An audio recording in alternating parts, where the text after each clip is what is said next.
was teaching a class in humanities, and I was teaching about fast fashion.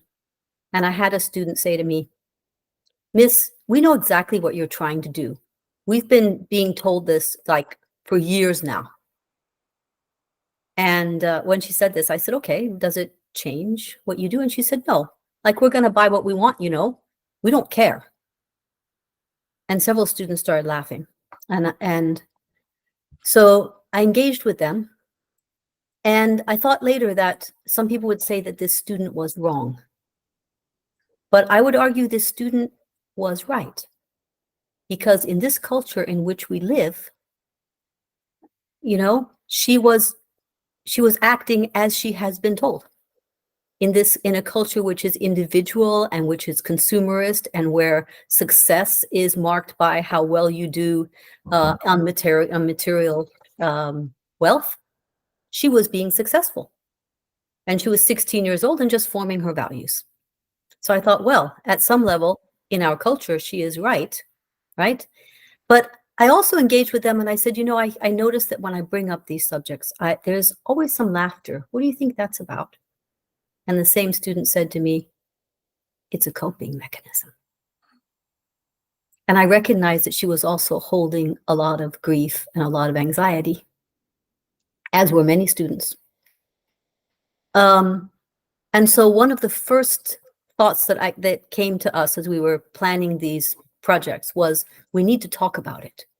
We need to talk in our schools about how we feel, not just give sustainability exercises to do. And in many parts of our schools, or in our schools, we don't talk about it. We have science lessons in science class. We have sustainability projects, but even in staff rooms, we talk about what we're going to do and not about how we feel about what's happening in the crisis. And the truth is that when we do start talking about it, a lot of grief starts coming up, and we don't know how to deal with that, and we don't know how to talk about it, right? So how are we going to talk about this? And here I have several things that I would like to suggest. I'll put some resources in for you, or send you some resources on grief counseling, especially climate grief. Also on something called Climate Staff Room, which I just found out about, where teachers can come together and talk to each other. And also the work of Joanna Macy, which is very much around coming to understand and to honor the pain that we have for what's happening in the world today. But I'm not going to do that today, because I believe that needs often in-person work and much more time than we have. So instead, because we all know what we stand to lose, as our students do, you know, I mean, they read the news. Instead, I'm going to ask that we shift the loss to yearning. And I want to talk a little bit about yearning. I'm going to share again.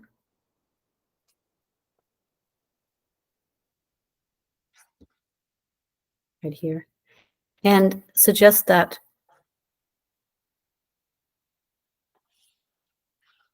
let me see if I can do this. Suggest that you reflect on what you are yearning for. Because really, life is all about yearning, isn't it? And everything living yearns. Whether it's the seed you plant in the ground that yearns to grow, or the cougar that yearns to catch her prey, or the tree that yearns toward sunlight, everything yearns. And often we can simply transfer the grief we have towards yearning. So I'm going to ask you to spend just a moment to think about, what do you yearn for the living world? What do you yearn for human communities and in your own life? I'm going to ask you to comment in the chat.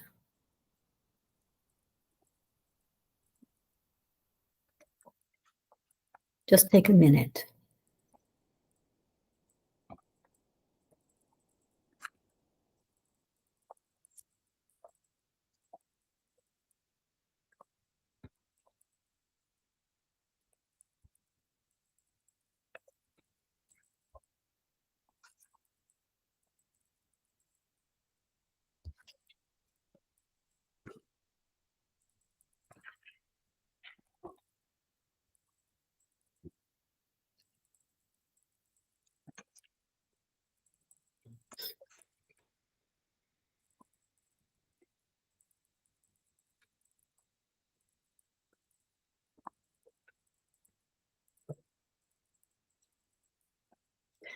I know that I'm giving short time, but you can come back to these exercises that we're doing. And we're going to come back actually to some of the things you write in the chat now. I want to start to tell a second story. This was a story as I walked around the classroom. We were at the end of the class and the kids were simply talking to each other. And as I came around the corner, a boy motioned me over and he said to me, "Miss, did you ever think that, like, we are the earth?" Hmm. And I was like, whoa, yeah, how are you thinking of it like I'm thinking of it?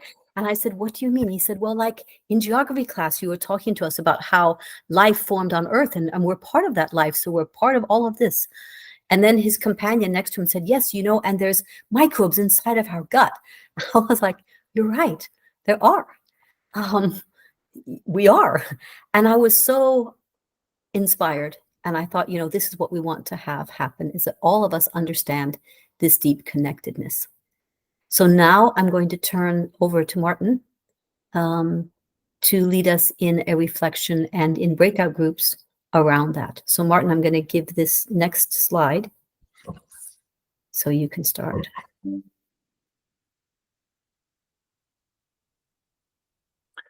You know, incredibly, just 3 days ago, I walked through a full-blown blizzard, and the snow was blowing so hard into our faces that we could lean into the snow, into the blizzard, into the screaming, raging storm with our arms spread, and we would be carried by it, and we would not fall down into the mountain. We were 1,500 meters above sea level on a mountain called Hallingskarvet, which all of us who live in Norway have at least heard of, if not been to. And it's the mountain that almost 100 years ago was first visited by Arne Næss, the Norwegian philosopher who became one of the great nation builders of our country, of the Nordics in the 20th century. Arne was 5 years old the first time he saw that mountain.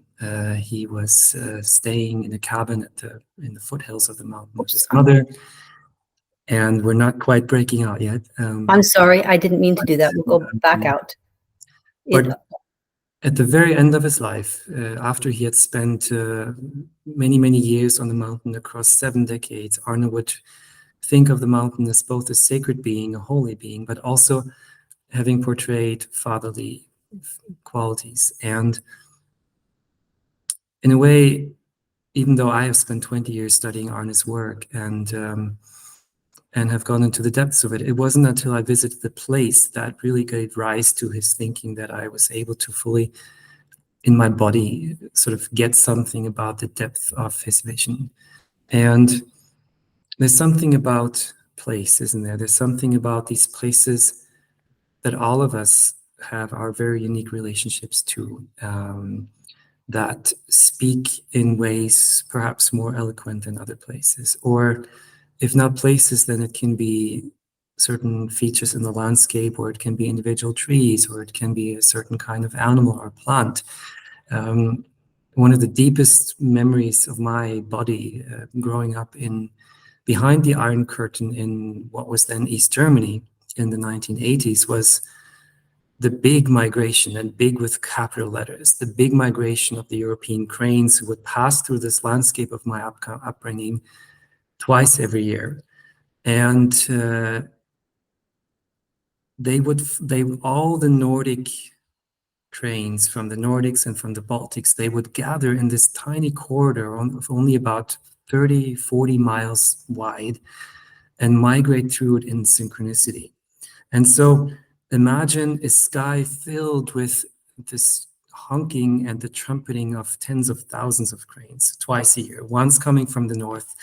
And interestingly, I learned to fall into the pace throughout these years, falling into the wave of the northern, the wave that would be coming from the north, and then the wave that would be coming from the south, in a bodily way that often my body would expect the deep yearning in the sky days or weeks before it actually arrived. There was a sort of a synchronicity and pace. And And of course, I'm sure each of us have stories of a deep belonging, stories perhaps that we have shared before, and perhaps we have a certain way of telling them, but perhaps sometimes the story sits somewhere in muscle memory or in the sensual memory that we may have very deep inside. And we would like to invite you, all of us, now to each head into your breakout room. I believe we have 2, Catherine, right? And yes, I'm going to have, just a sec, I need to move. Hi, Connie, I see that you've come in. I'm going to move you into a room. And we'd like you to choose for yourselves if you have a memory inside of you somewhere. It can be a recent memory, but it can also be a very deep memory from the deep time of your own story, and share that with your group. And see if you can really be present to each other in deep listening and active listening. Catherine, you're somewhat critical to the idea of active listening if it means that people think they have to be active as in get engaged. But active listening is really just to hold space for one another and not necessarily to speak at all, but rather just to be present rather than preparing our own speech, to just be present with each other and give each other that gift of attention, which is a true gift. Hello.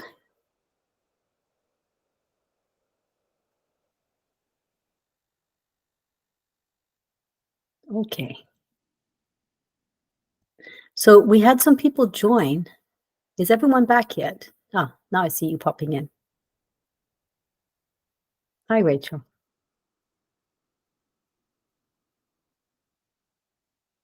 Hi, Connie. Now I see you. There we go. Hello.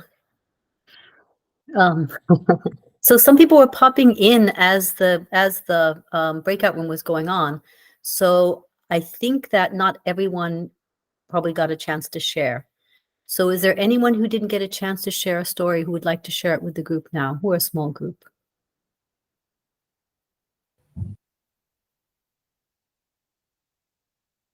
Okay. All right. The other thing that you can do is in the chat, you could write down some of the feelings that sharing these stories brought to you. Feelings in your body or feelings in your emotions. What kinds of feelings were brought up by sharing stories with others? I don't know. I'm sorry. I've got to just close that. There we go. So, and also recognize the power of story, how important it is to tell these stories for ourselves, to remember ourselves, like remember ourselves back into the more than human world, but also to share with each other, because sharing stories changes culture, right? So I have another story to share, and this is a story of teachers. This is a story of teachers in my school when we recognized that we really wanted to develop some kind of deeper ecological awareness, and not just action for sustainability, but an awareness that would build identity, and then the understanding that identity then is or is the action becomes the emergent property of identity, right? When somebody knows who they are, then they act. One of the students said, "We will save the things we love." So how do we build that? And a group of teachers, we came together. We didn't strategize. We didn't make any rules. We simply talked. I had set out 3 different ideas for what we could look at in terms of ecological awareness, and those were basically biophilia, or a love of the living world, an affinity for life, and second was ecocentrism, or the understanding that we are not at the pinnacle of life, but entangled with life, interconnected with life. And the third theme that we discussed was systems thinking. Thinking in systems and understanding, again, that everything is in relationship, right? And teachers chose for themselves what they were most interested in developing. They focused on their curriculum or on clubs that they ran, and from that they began to develop ideas. It was a very self-organizing plan, but we also bounced off each other. I'm going to share just a few of those quickly, and then hopefully give us a chance to do that here and now in the time that we have left. So let me share here.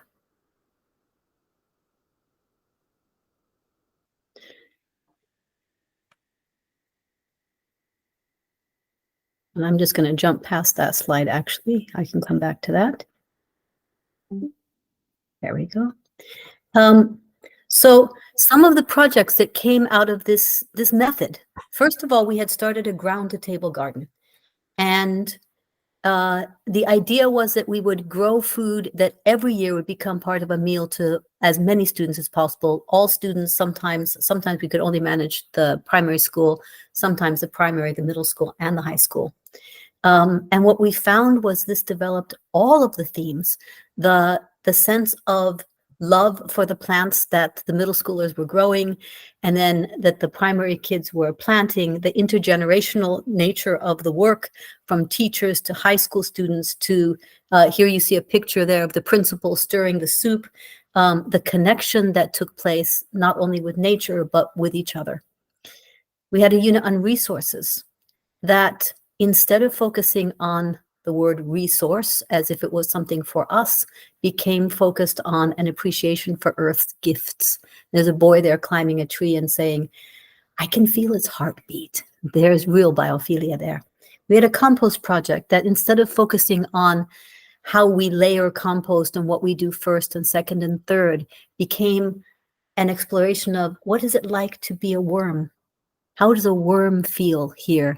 And the sense that the students had of holding the worm in their hands, they were naming them and setting them down gently, and the biophilia was very strong.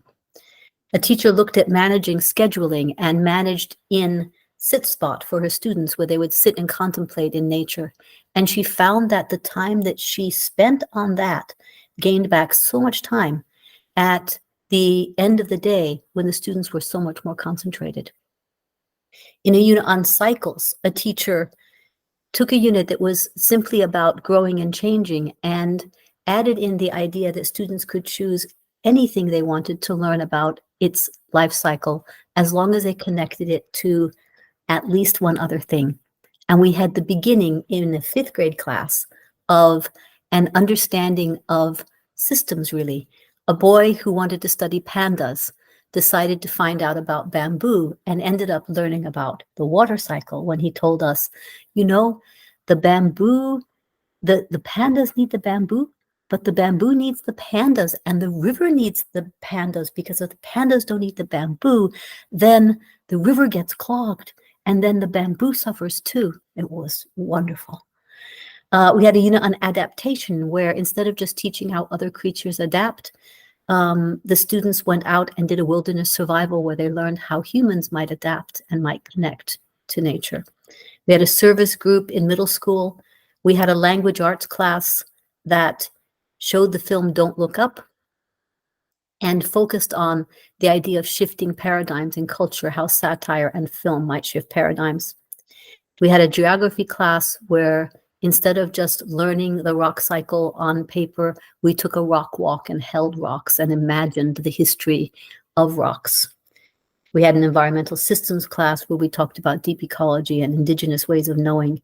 We had a humanities class where we played systems games, where we learned about social change through systems thinking. So these are just some of the things that by changing our own attitude toward our connectedness to the world, we found that as teachers, we were then able to change our curriculum without changing the whole school, but with simply moving within what we were already teaching. So my question to us now for about 10 minutes, and I think we're a small enough group that we're not going to go out again, but where is it that you think that you could take your understanding of nature connectedness, and how could you apply that to a class you teach, to a job you do, to leadership,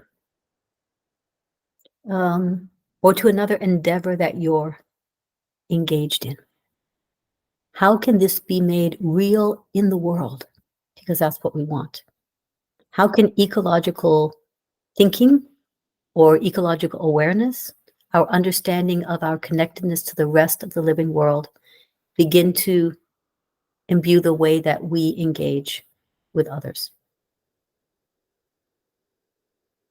I'm just going to let you think about it a bit. And what I'd like to do here is do a kind of an emergent synergism. You can ask a question. You can say a topic. You can say, oh, I'm teaching this class. You know, we can share together. We can try to create synergisms, emerging ideas together.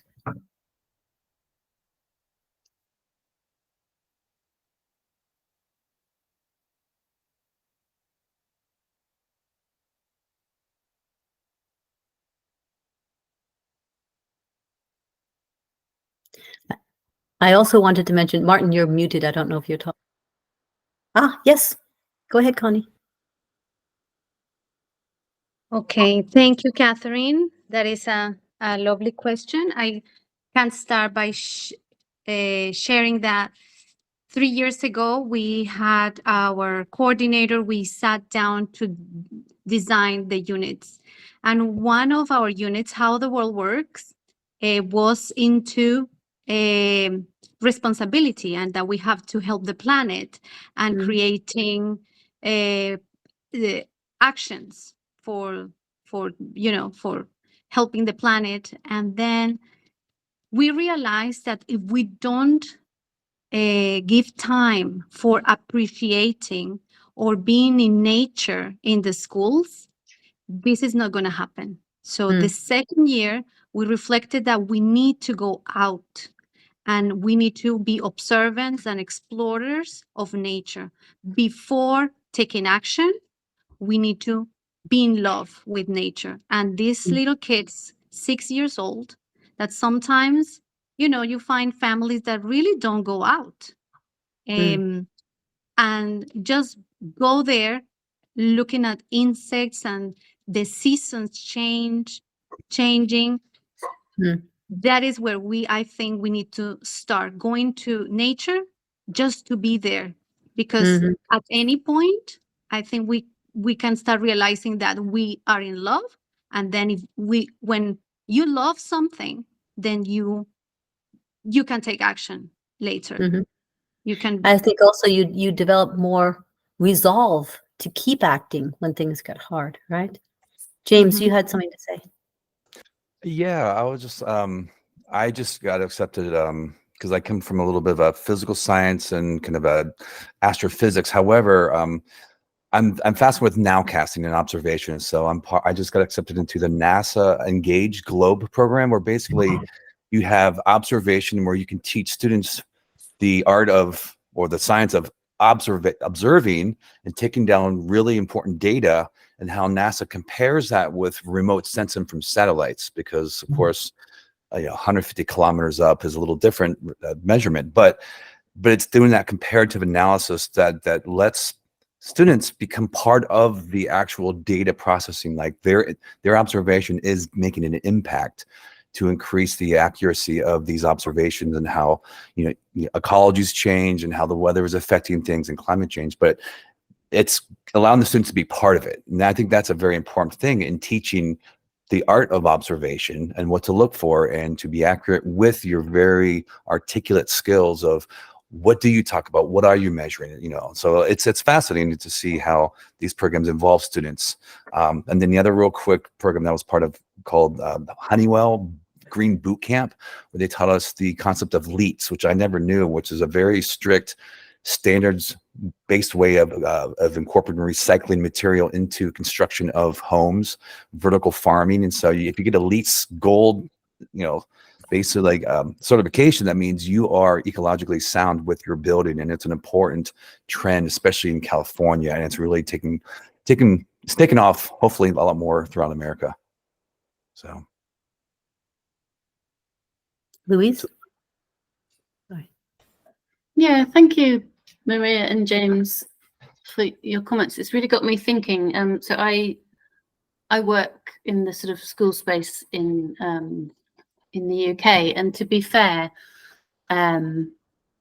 the Department for Education over here do have plans to enhance access to green spaces and sort of that biodiversity involving the children in like observation piece. And so that's great. But I've spent a bit of today talking with a manager for an NHS trust, and she's thinking about all of this. And I've just realized most of our conversation was about decarbonisation, and it didn't occur to me to focus on the sort of nature connectedness piece for the actual staff who, let's face it, in hospitals, most of the day they're indoors, and just what does that do to them? And we were talking about ways of motivating and engaging them. And yeah, thank you. It's a really glaringly obvious piece that I've omitted. So I'll go back to her on that. You know, there was the teacher that did sit spot with the students. She's actually the principal of the primary school. And she said to me when we were talking later, she said, why am I not doing this with teachers? We can do this with teachers. Teachers can go out and sit spot. How would that change the way that they act then in a staff room, or the way that they act in their schools? How can we create a more profound connection that will change the way that they then act?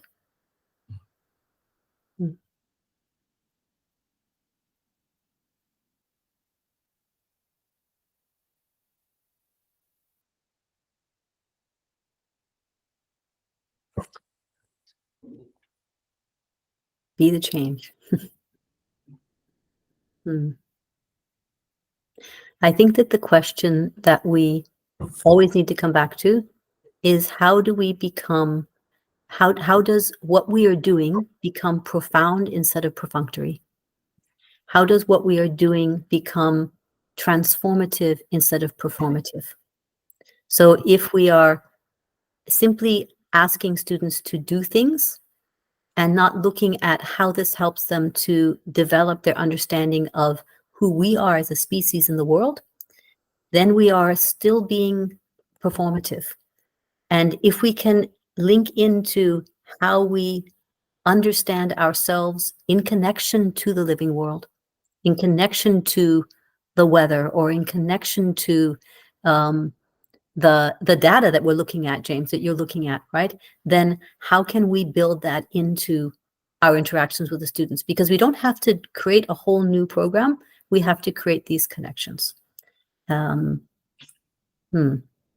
want to bring up one last story in the few minutes that we have left. And this is a story that really reached me. I had a student. She was a good student, a serious student, and we were talking about climate. And I was actually sharing information from NASA actually. And there's a graph on the NASA website which shows how the carbon has raised. You're nodding, James. You've probably seen it. And this student raised her hand and she looked at me and she said, "Miss, do you think we're going extinct?" And it gave me pause. It gave me pause because she wasn't joking. And it gave me pause because I became aware of how these students are thinking. And finally, it gave me pause because of the way she phrased it when she said, "Miss, do you think?" It was an entreat to us as teachers. It was an entreat to be there for them, to engage with them with these bigger questions, with these deeper questions. And it caused me to do a lot of thinking, and a lot of thinking about uncertainty. Because the truth is that complex systems do not act in linear ways. And we cannot predict where we go from where we are. We can simply continue to put in the input that can move us in a new direction. But there's still great uncertainty.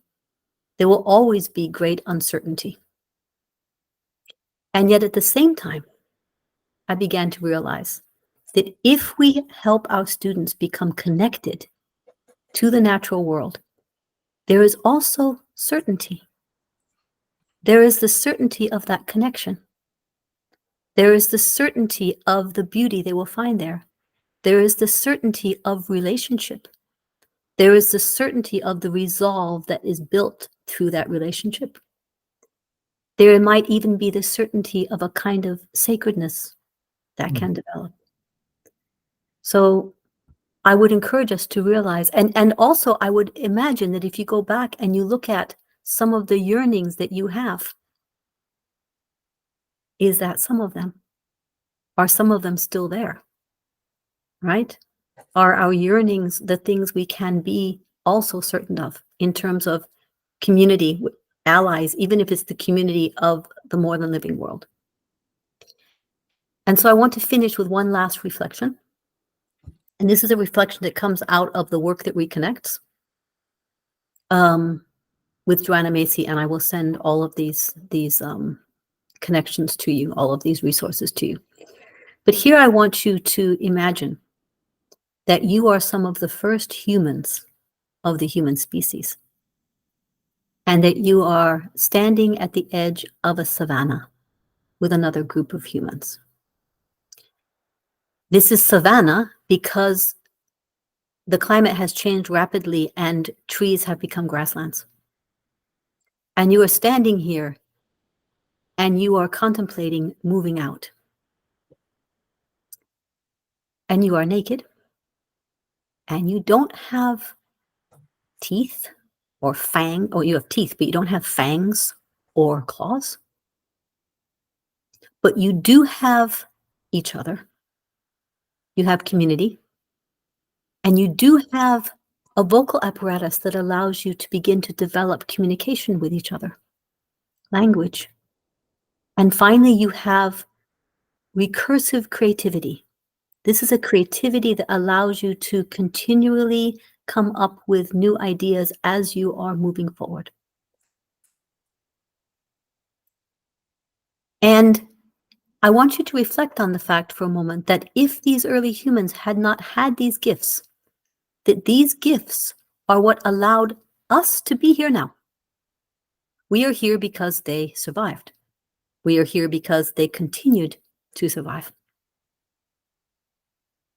And as we stand now, as we imagine ourselves standing here, in your mind's eye, I want you to link arms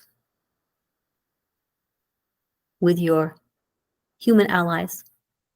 And I want you to give thanks and gratitude to the earth and to our more than human allies. And then take a deep breath. And when you're ready, I'd like you to whisper, let's go. Let's go.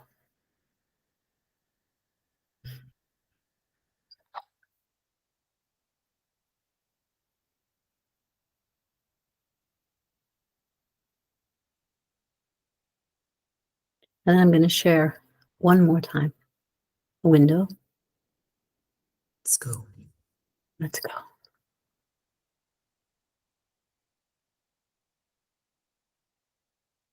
Let's go. Mm.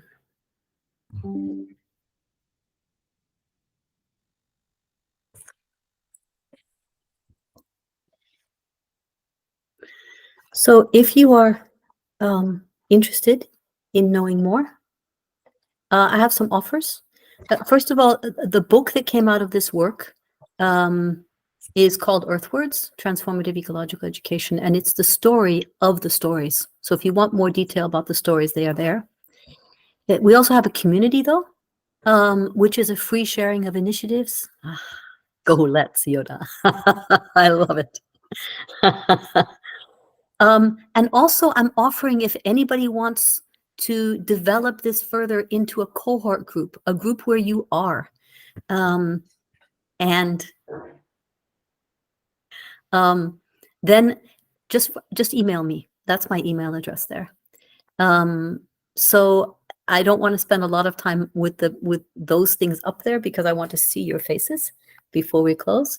But I will put that, or I will send this around, and I will send all this around if you want to go forward this way together, or if you want to go forward with a group of people that are cohort that you have, then you're more than welcome to write to me to do that.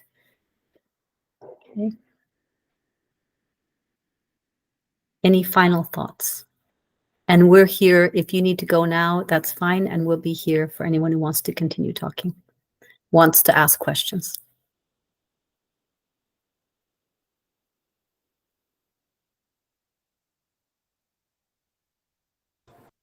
Thank you, Catherine. You're welcome.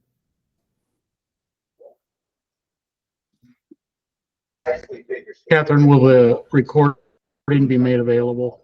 Yes, it's recording. I just need to know people who came in afterwards. If they say no, then I will not send the recording around. Okay, so Yenke, you came in afterwards. Is that okay with you or not? Yeah. You do. Me? Okay. Sure. Are you okay with recording? I don't know if you were here when I asked. Yeah. Yeah. Okay. I can hear Jeff talking going. All right. Well, thank you very, very much for being here. Yes. Question? Thank you too. Yes. Thank you. Thank you, Catherine. And I will follow up. And if you have any questions, you can ask. Martin has raised a hand. I just want to thank you. It's absolutely wonderful to be in this space with you. Likewise. Jeff, we can hear your talk. Jeff, can you? There we go. Oops. There we go. Lovely to get to be here with you too. Hi, everyone. I really enjoyed your grounding. That was amazing, Catherine. Something I need to do with my students as well. Very powerful. I will. I like that one because it's with the senses, but there are many different groundings. And again, the work that we connect has much of this material. And so I'll send websites for that as well, if that's interesting to you. Yeah. In the book I have lesson plans for every unit, and in a couple of them I've had a lesson plan which actually comes from that as well. So if you again, if you're interested, I might be able to send you just a lesson plan or Be wonderful. Thank you. Mm-hmm. Have a great day, everyone. Pleasure to meet everyone. Likewise. Delight. Catherine, I'm disappointed that everybody who needed to see this is on vacation this week from the international school here in Indiana. Okay. But- Well, get a cohort together then, Jeff, and I will do this. Like if I have an hour and a half, we did it an hour because we wanted people to be able to try to join. But yeah, if I have an hour and a half, I could do more. Yeah, in that one slide you had describing all the different self-selected journeys people went on, there's a lot of parallels to the work that's been going on here related to the connections with MIT. So I'm going to start doing that connecting, or as Michelle and I talk about the SSG work. I think I filled you in on that back joke. Yeah. Yeah. And I think that like I was only able to just briefly mention them, but then like we can go through the full stories. And the idea is, you know, that then you can have a group of people that can create their own initiatives and follow through with those. And then one thing that I didn't get to mention, but the fourth step is celebrate. You know, then celebrate how far they've come. We get to do that when we have our ground to table garden. But I would like in our school eventually to actually be celebrating these different initiatives. And then each year that would make like a new round of what are we doing this year? How do we move forward?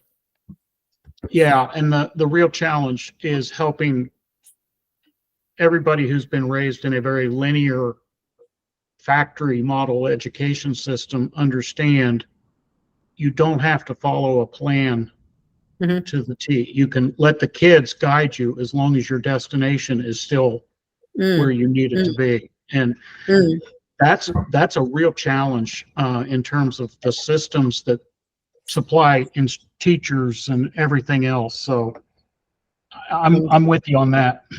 Indeed, letting go some of that. But that's when the best emergence happens. Yeah. Really. You know, I like when that boy said, Miss, did you ever think that we are the earth? What had happened was I had a 10-minute 10 minutes at the end of a class, and I didn't want to go on to the next lesson. So I said, oh yeah, you guys can work now. Ha ha ha. You think 16-year-olds are going to work when you give them that time. And then they were chatting. And that's when those types of emergent things happen, I think, is when we allow for that. Yeah.